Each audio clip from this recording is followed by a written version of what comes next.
안녕하십니까? 좋은 아침입니다. 오늘도 여호와의 회의에 오신 분들을 환영합니다.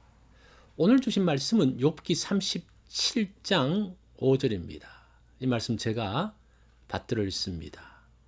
하나님은 놀라운 음성을 내시며 우리가 헤아릴 수 없는 큰 일을 행하시느니라.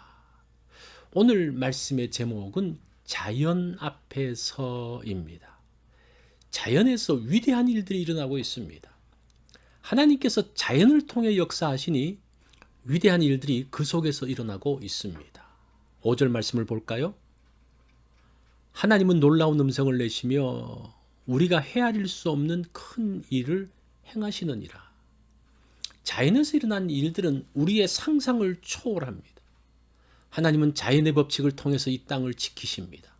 하나님의 세심한 손길을 통해서 자연을 보존하고 계십니다. 하나님은 적은 비와 큰 비를 내리십니다. 그게 6절이죠. 적은 비는 봄 추수 전에 3, 4월에 내리는 늦은 비입니다.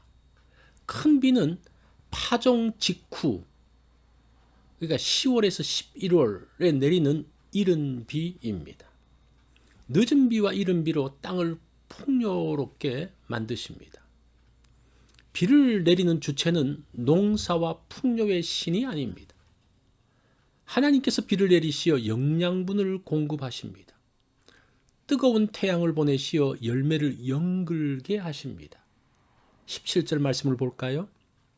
땅이 고요할 때에 남풍으로 말미암아 그대의 의복이 따뜻한 까닭을 그대가 아느냐.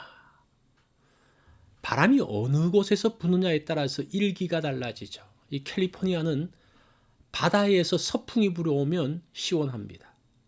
내륙인 동쪽에서 부는 바람은 뜨거운 바람입니다. 무더운 날에 에어컨을 켜면 금방 시원해지죠.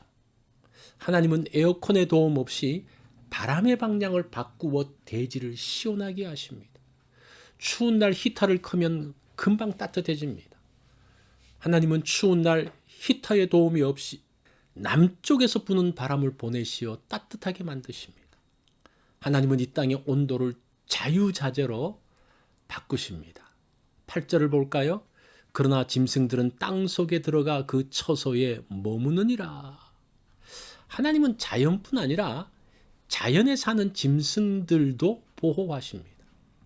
자연의 변화대로 짐승들은 순응하면서 따라갑니다.